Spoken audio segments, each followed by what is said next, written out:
Deadly Love, Part 1. All right. So, everybody, if you're just now tuning into Zoom into Love for the very first time, sometimes we have games, sometimes we have fun, sometimes we have serious topics.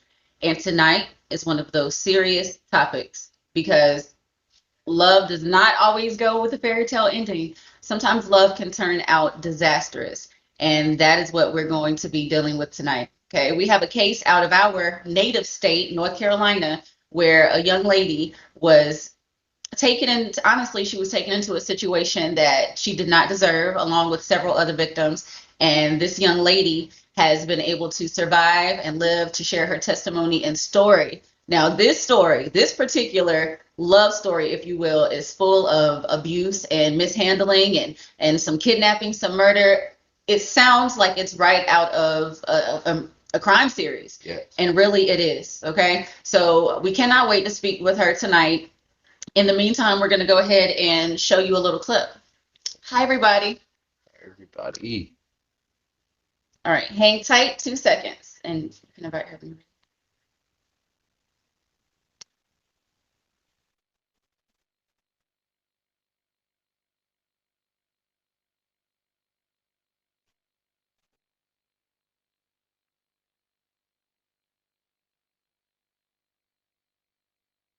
Warning. Warning. The following content is controversial and may be inappropriate for some viewers. Viewer discretion advised. Renee Mclaughlin never imagined that she would end up here. Moore County has given 4 death sentences to a man convicted of killing 4 people. Jurors took about 4 hours to decide the punishment of Mario Lynn Phillips. WRL's Brian Mims live in our Fayetteville newsroom with details. Brian? Well, Phillips is one of 3 defendants in this quadruple murder. The cases against the other 2 are still pending. Defense attorneys tried to convince the jury that Phillips should be spared the death penalty because he is mentally ill. But last week, the jury found 35-year-old Mario Lynn Phillips guilty on 4 counts of first-degree murder. That made him eligible for a death sentence. The murders happened just before Christmas 2003 at a mobile home east of Carthage. 21-year-old Eddie Riles, 18-year-old Carl Justice, 20-year-old Harvey Hobson, and 19-year-old Joseph Hardin were killed. All had been shot and stabbed during a robbery. Investigators say the 3 suspects set fire to the home and got away with only $170. A 15-year-old girl who survived being shot and stabbed 22 times identified Phillips as the gunman. That was the day that 19-year-old Renee's life changed forever. Domestic abuse. A drug and alcohol binge. Being shot. From witness to suspect. She was only 17 when she met the 33-year-old man that she thought she loved and loved her back. But love turned deadly, and it has changed her life forever. After almost 20 years, she is ready to tell her side of the story. You can hear it exclusively on Bigo.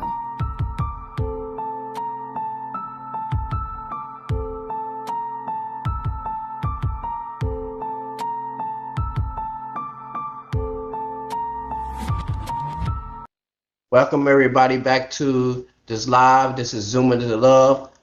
Zoom into Love is a place where we come to and find love, find relationships. But tonight we have a special edition. It's about when you find love and it turns deadly. Tonight we have a special guest. It's basically a lady that have found love at a young age and basically found out that abuse and manipulation can all make things turn to deadly activities, and we all make mistakes, and she's here to tell her story tonight. So in case you just stepped in and you were listening to the video, what you were watching is a clip of a real life scenario that happened. Some of the details that was released in the media are simply not true. It's simply not what happened, and we are going to have the firsthand experience to hear the real details. So some of your views may definitely change throughout watching. the actual live. You may only listen to what you have seen on social media, but hearing the details that this young lady will be able to share with us tonight, you just may change your mind on what you believe about the case or about the scenario. Actually, we believe that she just stepped in the room. Hey, Miss Renee. When you get a chance to accept that request, I believe that you should see it sent to you and you'll be able to pop up on the screen. If for some reason you don't have the request, just type in the chat box so that we can maybe resend it to you. But for everybody else that's coming in, hello, we do see you guys. RXX887, hey, Green King 206. Michael and Peace. Hey, we welcome you guys in tonight. We hope you enjoy the show. This is Zoom into Love. And we just here to bring y'all some content each and every week. So go ahead, tap that follow button and send no beans. So we do have the young lady just now coming on screen. We're going to give her a minute to go ahead and get situated. Can you hear us whenever you do get situated? And hey, Malik, Hey. we see you. Shout out to everybody from North Carolina. We're sending you love and positive vibes. Drop in the chat box where you guys are from. We do like to know who we're dealing with. Uh-oh, I think we might have lost Renee. We'll try to send it again. There we go. We see you coming on. Okay. Hey, pretty. Right. Hey, how you? We can see you and hear you. Do you see and hear us fine? Yes, I do. All right. Perfect. So you doing good tonight? Yes, I am. I'm That's ready. good. All right. We was waiting for you, but we happy you're here. Yes, it is a pleasure to meet you virtually. I know we haven't met face to face, but I really feel like we already have. We were letting everybody know that we will be able to speak with a phenomenal survivor tonight. I'm sure everybody is like me and is excited to hear some details that just was not released properly out in the media, because unfortunately there are other sides to stories that's just not going to be told until the people are ready to tell them. So we're so glad that you're here tonight and that you have the strength and the ability to even get through all the things that you've been through. Thank you. That means a lot. I'm glad to be here. And we're glad to have you. It's our pleasure. So if you would, everybody that's just coming in the room, Sailor, Goon, and Maddie, hello, everybody. If you would introduce yourself, let us know your name, and just tell us where you're originally from. My name is Renee Mclaughlin, and I'm originally from Littleton, North Carolina. Hey, look, they don't know anything about Lillington. They don't know. I know, though, because I'm from Stanford. That's the sticks out there. It's an old backwoods town. Oh yeah, backwoods town. Yeah, and of course, we in Fayetteville, North Carolina. We only like 25 minutes, 30 minutes away from you currently. So we're gonna go ahead and get started. Yes. Can you hear me? We'll go ahead and get started. So hold on 1 second. I might not 1 second. Okay. I need to cut my fan off because the phone is out. And while we wait, welcome Lisa, welcome hi Malik and Maddie. Yeah, I hope y'all all excited. We got a great show for y'all tonight, and we just glad for y'all to be here. And you know the routine. Drop in the chat box where you're from. I want to know where everybody is from. The world is really small. I've met people on here that know me and that I know I didn't know. So drop where you're from. All right. So we squared away, Renee? We good? Yeah, I can hear y'all now. All right. Yeah, so we're gonna start off now. Okay. So tell us a little bit about your childhood. What was it like, growing up? I had a great childhood. I was raised in a Christian home. I was raised with both parents. My mom passed when I was 5 years old, and after that, my aunt, my uncle took me in and raised me just like I was their own. There was no history of no neglect. I always was sheltered, had a stable Christian-based environment. Hello. There, and if I knew then what I know now, I would have slowed things down a bit. But when you're kind of young, you don't quite think clearly. You Mm. just want to explore. You don't think outside the box. You just think inside the box and not thinking about things that could potentially harm you. You just think about having fun. That's what it was all about, just having fun. And Right. I met Mario, and I met him through a mutual friend. And when I met him, it wasn't supposed to like be a relationship thing. We were just hanging out. Okay. And as I got to know him more, in the beginning, he seemed like a nice guy, like very respectful. He was the type that opened doors and carried my things for me and stuff.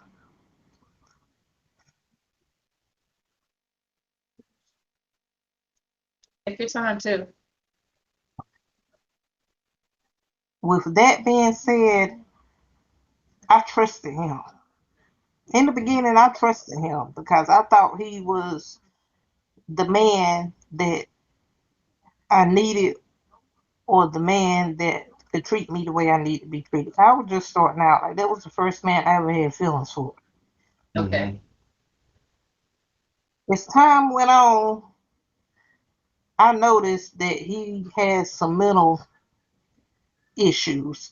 But me being the woman I am, I said, okay, I'm not going to leave you. We're going to work through this. I taught him into getting some help. He was drinking real bad and doing drugs and stuff. Because I cared about him, I said, okay, I'm not going to leave you. We need to try to get you to a rehab or something like that. As time went on, I kept finding excuses for it to be okay for how he treated me. Like he was mentally abusive, Mm. physically abusive, and I forgave him over and over and over and over again because I had this little glimmer of hope that he would get better. Like when you care about somebody, you're not quick to just give up on them. I'm not. And things started getting worse, but I I never left him. And when I finally did leave him, it was just a part of me that wouldn't let me turn my back on him. Because at the time that we, at the time the crime happened, we wasn't in a relationship. We were just friends. And I had left him beforehand because he was being abusive to me. Oh my. And when that situation happened, matter of fact, I was living in Spring Lake with my sister, and he was living in Fayetteville. And he called me. He was like, Renee, my brother got shot. He said, I want you to ride with me to the hospital to see my brother. And my sister was like, she was like, Renee, I don't think you should go. She was like, something don't feel right about that. She was like, I'm scared he might try to do something to hurt you. She was like crying her eyes out, saying, I might not ever see you again. Oh. I said, it's okay, I'll be back. I reassured her that I would be back, but I didn't never make it back because I went Bad to prison. feeling about that day. She just had some bad feeling about no particular reason, but she had a bad feeling, like an intuition almost. Yeah, well, she know that I had been in abusive relate. I mean, she knew that he was abusive and stuff. But even then, I didn't really tell my family too much about what I was dealing with him because I didn't want them to be worried. I just, told them that we were going through some things. But I finally told my sister what I was going through with him, and she was like scared for me. She didn't want to see nothing. That was my big sister. Of course, she ain't going to see nothing happen to her little sister. Right.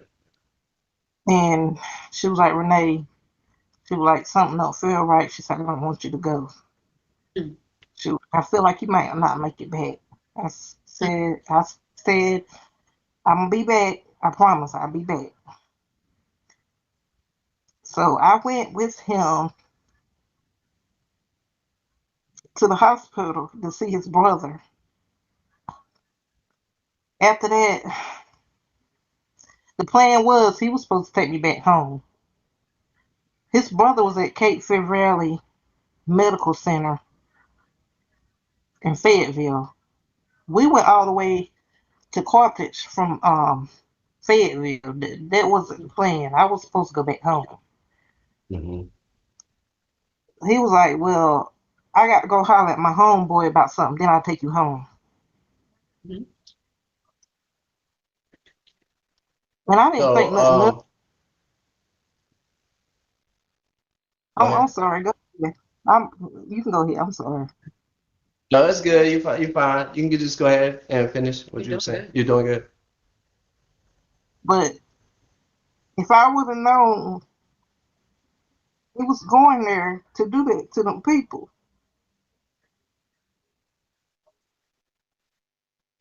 I wouldn't have went. I didn't want nobody to get hurt. I didn't want nobody to get killed. I didn't know that's what we was going there for. He didn't tell me in details what he was going. I didn't think nothing of it. Kind of guy house he was going to. They were friends. Mm-hmm. Can you fill us in on what he said? Like what did he say originally was supposed to happen? He didn't give me much detail. All he said I got to go holler at my homeboy about something. Mm-hmm. I ain't think nothing of it because I knew they've been friends for years. You know, somebody say something like that, it could be about Yeah. anything.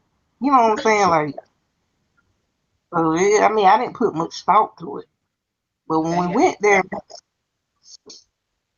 went there,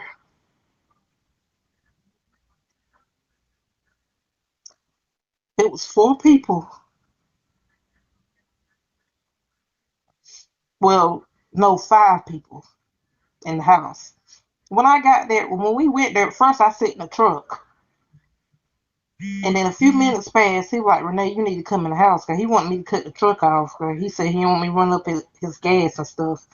So I went in the house and I already felt kind of uncomfortable because I don't do drugs. And it was 4 boys in there playing cards in the living room. They was, doing what they was doing or whatever.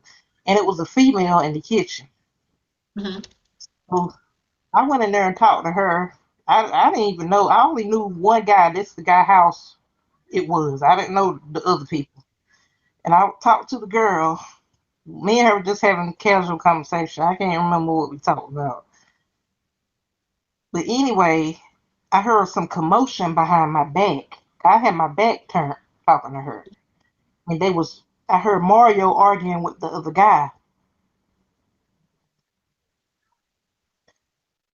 And I was like, Mario, what's going on? I said, you need to calm down. I said, what's wrong?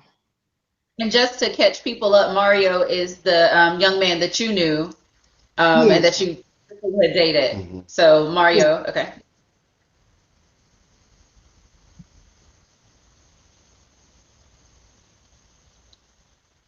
You can continue. You were trying to calm him down and he just wasn't responding. He calmed down for a second and everything went back to normal, maybe probably about 3, 4 minutes. The girl was sitting in front of me. I was facing her, so I had my back to everybody that was in the living room. Mm. I seen that girl's facial expression. I turned around.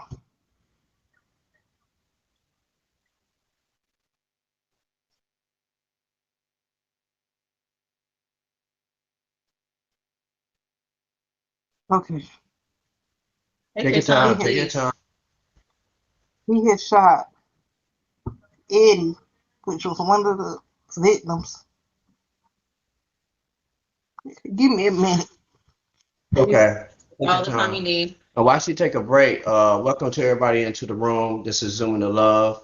Uh, and tonight we are talking about a very sensitive subject, so bear with us, and we sorry for inconvenience, but this is a sensitive subject. We do welcome you guys, though. Miss Chicago, how you doing on this Saturday night? Hello. ID 733-21080. Hot Tea, welcome, welcome, welcome. Lakeisha Johnson, glad you are here, and we will follow you whenever we get an opportunity. Oh, sister. Yes, yes, she's doing phenomenal. It takes a person with brave heart to be able to speak out about a such. You know, it's God's grace that she's strong enough to do it, because I don't even know if I would be able to do it. It's one of those situations where we don't know. It could be anybody. It's happening to anybody. With the way the law is set up, and I'm in total disagreement with the law, where you would get in trouble, if you just in the wrong place at the wrong time. So, it's happening to anybody. So we not here to spread no judgment or anything. We here to inspire somebody, some young girl that's in a situation, in an abusive relationship, thinks she's in love, and it can even be in love, but we need to be aware of things like this, and Miss Renee, you take your time. It's hard to talk about, we know, so we not passing no judgment. Anytime that you want to stop or take a break, just let us know. But you are doing absolutely well. Yes. You are strong, and continue to keep your head up. Yes. And this is heavy. I mean, I've honestly been thinking about this for all the days that I've even known that this case really existed.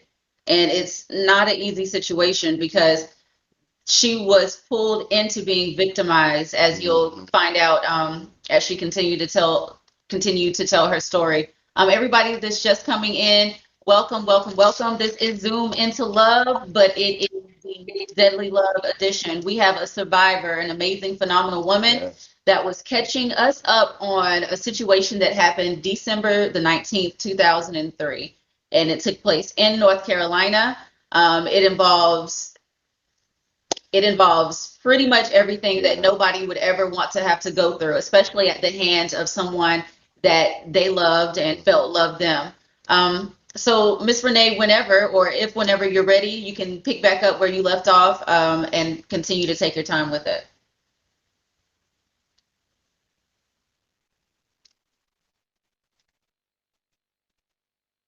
Can you hear us, Renee?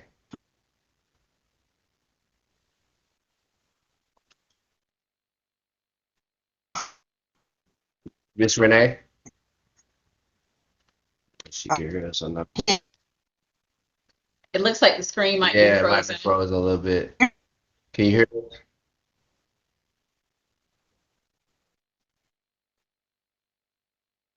Give us 1 minute, guys. We're actually going to play a short clip for you that has a few details. Okay. Yeah. There you go. Okay. Can you hear us? Yeah. Okay. Perfect. Okay. So you were doing. Can y'all hear me? Back up. Yes. Okay. He shot Eddie in the head.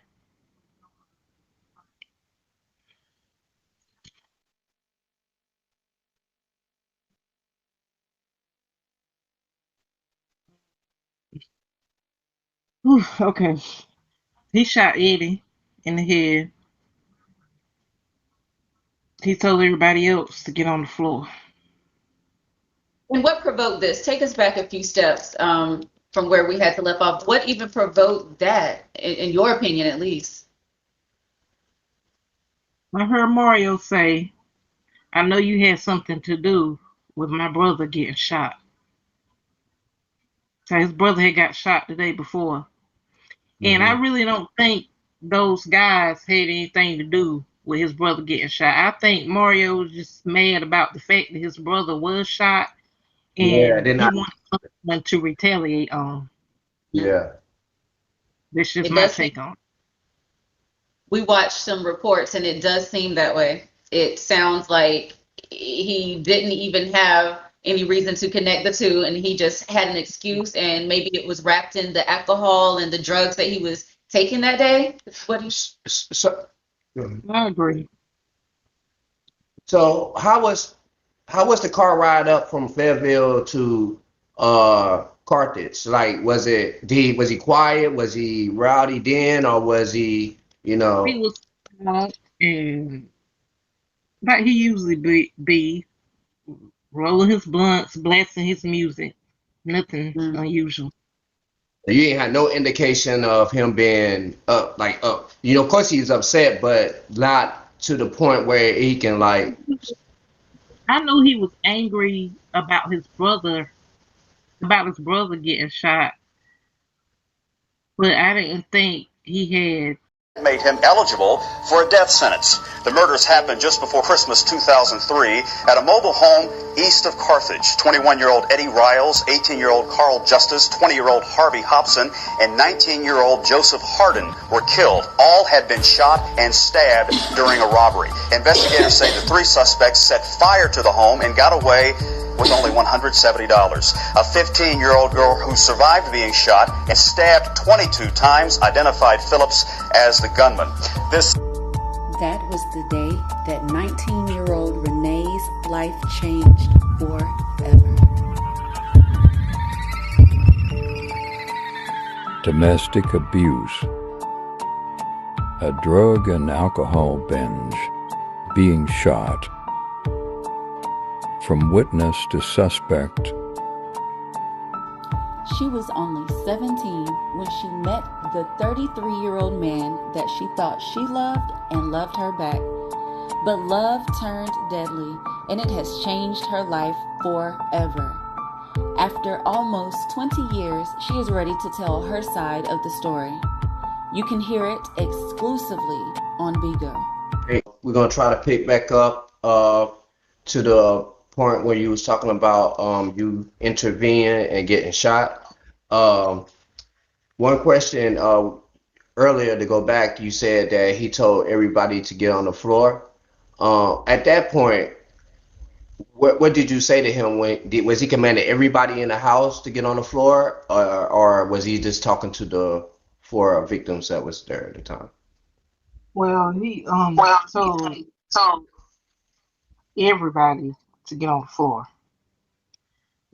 He told me. He said, Renee.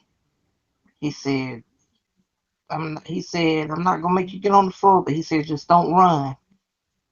Mm. And the crazy part about it, he was so calm, like you would just talk to an ordinary person.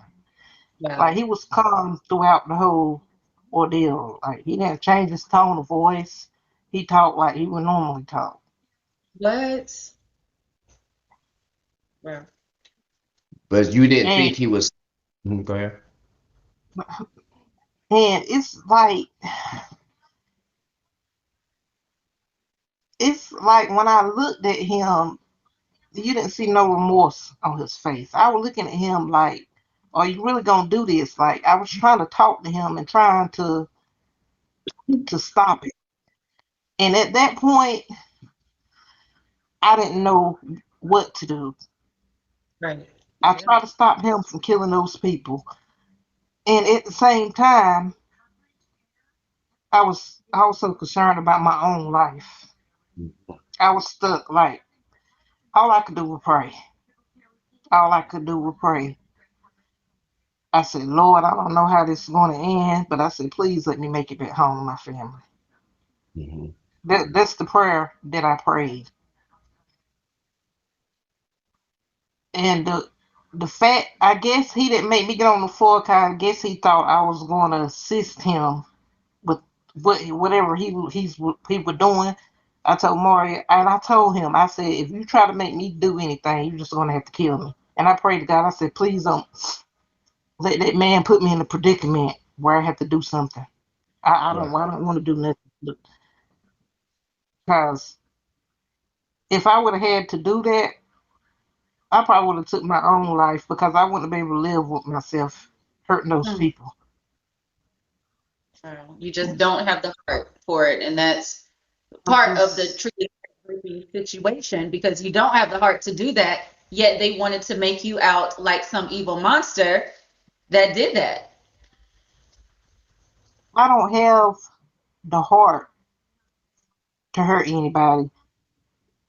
My loved ones know that, and people that's been knowing me all my life. Or if anything, I've always been abused, mistreated, Mm-hmm. lied to, took for granted. I don't have a bone in my body that will injure anyone in any type of way. I just don't have it in me. And he made them people get on the floor. It happened so fast. I, Within, I'd probably say about 10, 15 minutes, everything changed. He shot those people and he just kept shooting, kept shooting, kept shooting, kept shooting, kept shooting.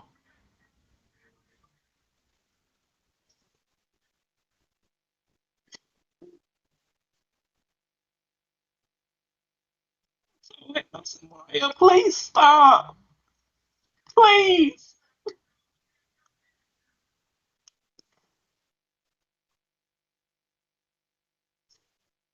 And I know in that moment you had to I need him to stop. hmm and in a moment like that, I know you was thinking about more you said you had to protect yourself, so you felt like that he was capable of even hurting you in that moment as well if you didn't comply with whatever he wanted you to do in the moment. And I was thinking that he would make me, and I think God showed up in a way that I didn't expect. I knew for a fact my life was going to be over because I thought this man was going to say, if you didn't do this or that, I would kill you. Mhm. He didn't ask me to do nothing, not one time. And I knew that won't nothing but God. Mm. I knew that won't nothing but God. Ask And he your didn't the let other me do that. with him to carry out an act, right? I saw reports where he made the other friend do something. Is that accurate? So I'm about to get to that part. His Okay. friend Okay. across the street heard the gunshots. Like he didn't know what was going on. Like he won't with us to begin with. He was Hmm. across the street. So he heard the gunshots and he thought something was happening to us because he's Mario friend too.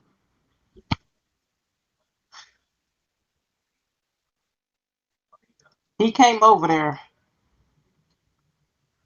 And that point, I think he was more so being a concerned friend, trying to find out what was going on because he had heard the gunshots. He knocked on the door, and my thing was, okay, I was getting happy. I was thinking this maybe somebody that can help me get away.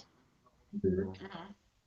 And I was thinking Mario wasn't going to open the door, and I was scared to go to the door because I felt like if I went to the door, this man going to try to kill me.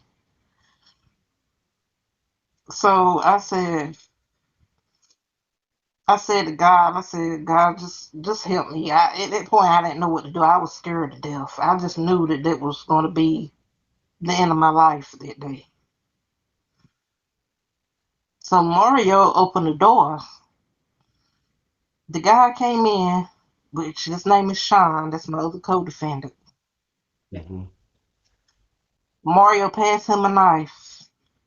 By that point, everybody was injured. By that point, he said, "Stab everybody on the floor. If you don't, I will kill you." Mm. And So I he could tell Sean didn't want to do it. He so he didn't had want a to gun do it. today, Sean, and he gave Sean a knife to then carry out further acts. Yes, Okay. So that he wouldn't be the only one involved. correct, correct. And Sean was scared. I could look. I looked Sean in his eyes, and a tear rolled out his eye. That man didn't want to do that. Hmm. Mm. He didn't want to do that. He didn't want to do that, and he was scared. just like I was. Mhm. And he told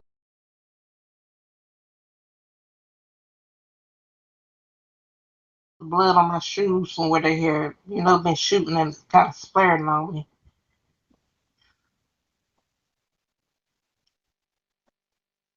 They went over there and changed clothes.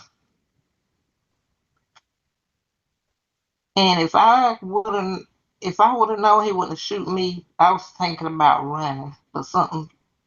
And it's like God told me, "Be still, know that I'm a God. I'm God. Just trust me." That's Mm-hmm. what I did. I want to run, but I knew that man. I just felt like that man. I knew he would have shot. He just killed 4 people in front of my face, so it wasn't nothing Right. for him to kill me. You know what I'm saying? I knew he would have killed me. I mean, obviously he didn't care about going to prison. Mhm. Anyway, they went there and changed clothes. After they changed clothes, we left back out of the trailer. The girl that I was in there talking to, she had crawled to the front yard. She had made it out the back door, crawled to the front yard, and God was with her also, because they stabbed that girl. I just seeing out the corner of my eye, he just kept stabbing her, back to back to back to back. And I knew on the way in the world she could be alive. And just to put this miracle in perspective, I believe the report said what about 28 stab wounds, 22 or 22. 28? Yeah, a 22. lot of stab wounds. It was a whole bunch of stab wounds. Like I didn't actually see him, 'cause like I said, I couldn't, handle looking, Right. watching. And But I the seen him out the corner of my eye. He just wouldn't stop. He just kept on repeatedly. and the reports say that she was 15 and you was 19. I mean, that's a lot to see at at two teenagers at your age. That's horrifying. I can't imagine, going through that as so young, 19 and 15. I mean, that's a lot. They And at pulled this out the point, gun. Oh, I'm sorry, at, baby. at this point, you had your own injury, right?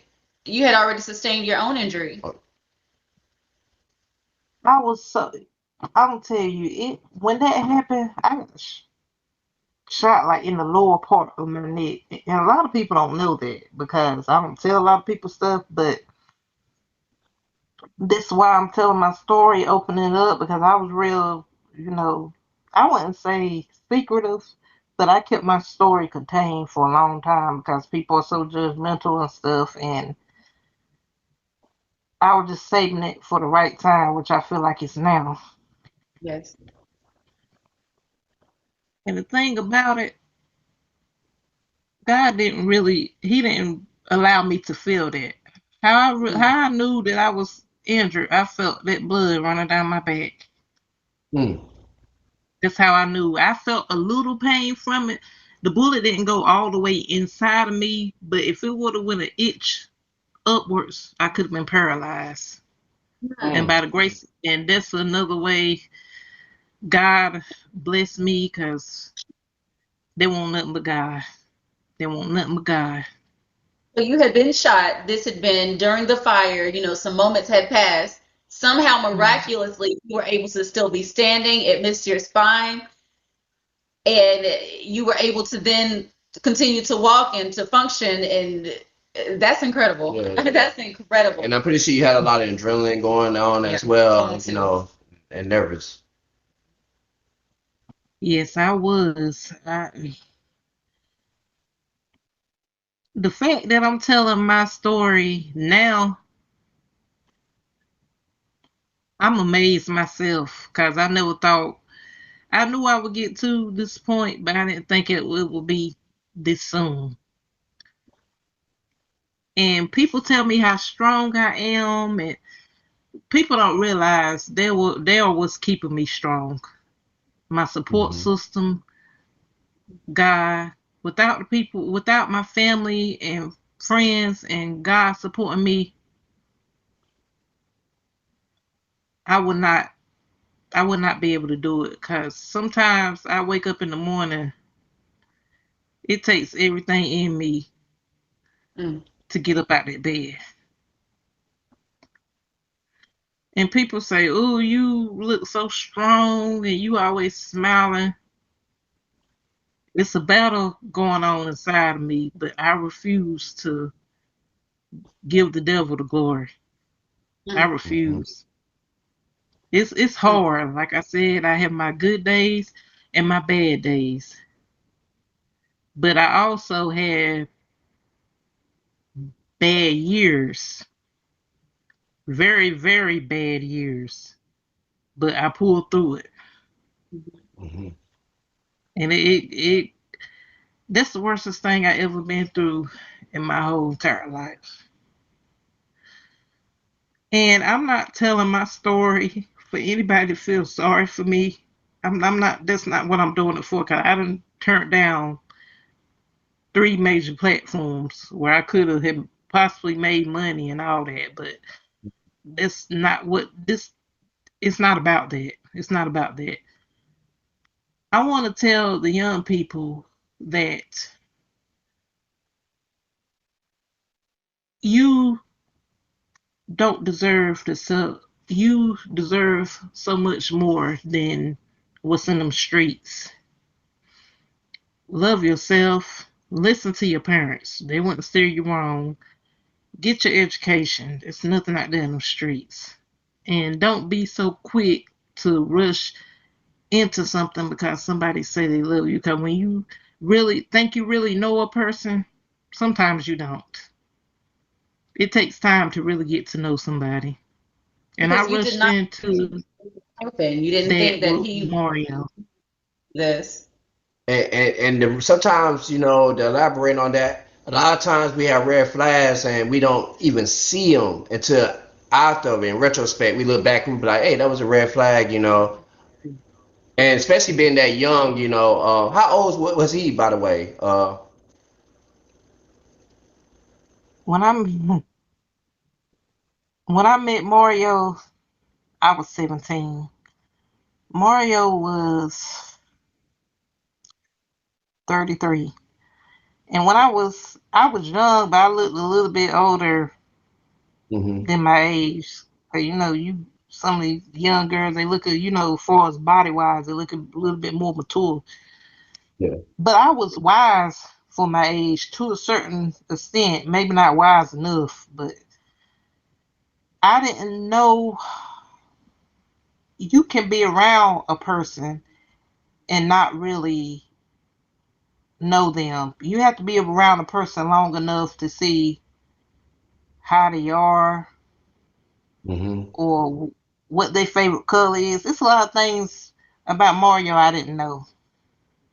Even around the little bit of time I was around him, I didn't take the time to really get to know him for who he was. I overlooked things that shouldn't have been overlooked And we all, because I wanted to be loved, and I let yeah. love blind me to things that I actually needed to see that could have helped me in the long run. But you live and you learn.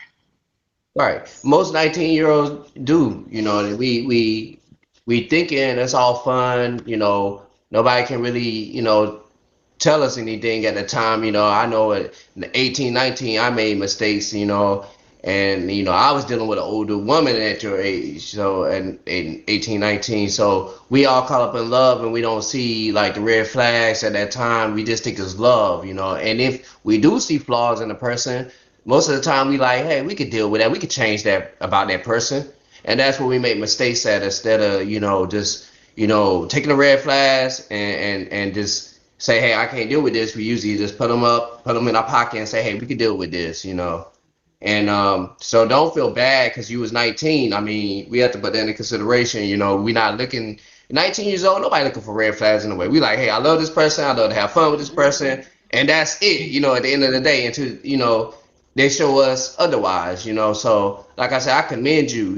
For but I just want to tell you, that don't beat yourself over it. You're 19 years old, and he was older. That makes a big difference. When because older guys, they already got that little control, that manipulation factor, the intimidation factor, and that's just usually how it go. We all, like I said, done crazy things young, and this could be the light of your dark thing. This is the light. It's time for you to come out, and I, like I said, I salute you for doing so, because it only can be healing from here, going forth. And I thank y'all for being supportive. If y'all weren't the people, if y'all wasn't the people that y'all are, I wouldn't be able I wouldn't have done it. Like I told y'all before, I wouldn't be able to tell my story like this. Right. Well, that And I means just thank y'all. And I appreciate you. Like I said, you're a strong queen. What you went through, I wouldn't want anybody to go through that. No young lady at all. And and I want a part two, if you can agree to this, because there's more to this story, and how the courts handle you, from the There's time. more from whenever the young girl made it out the house. We have not even made it Yeah, to this woman ended yeah. up being a victim, and the injustices of our court system has allowed her to have to suffer as a criminal behind something that she couldn't even help. Right. She even was able to help spare and save the life of at least one of the victims. Yes. That's an untold story that the media nor the press has released, but you will hopefully be hearing it here. Would you be able to come back same time next week, this time next Saturday, so that we can pick back up? Because I know for a fact that people are going to want to hear, well, what happened after you just survived being shot, being in a fire, being held hostage yourself, being all of this. I will be more than welcome to come back, as long as I have y'all as my host. No, Yeah, I say. nobody else. No, ain't nobody else touching that. Hi, No, Mr. Mobley. In the chat, we're sorry that you might have missed some of this awesome episode, but you will be able to pick up some highlights on Marvewles1 page, as well as next week. We're going to have the same guest back at the same time, 8 p.m. Eastern Standard Time. She is going to be picking up on exactly where she left off today. This lady has survived horrific and a horrendous night to now have to redeem the rest of her life because of circumstances that she was put into. Nobody has heard this story. This is why we're doing it, for reasons that these details can be heard and that things can change for people in the future. I want to see things change for you. Like, it's just truly horrifying to think about the things that you're describing and that we have found out is true. I want to be whole again. That has changed my life forever mentally.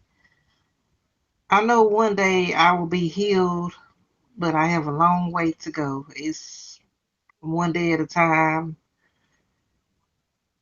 I just want to do what's pleasing in God's sight, and allow him to heal me and make me and mold me into the woman that he wants me to be. 'Cause mentally, I struggle every day to deal with this mental illness that I've, I've gotten from being traumatized. I got diagnosed with PTSD, paranoia, schizophrenia.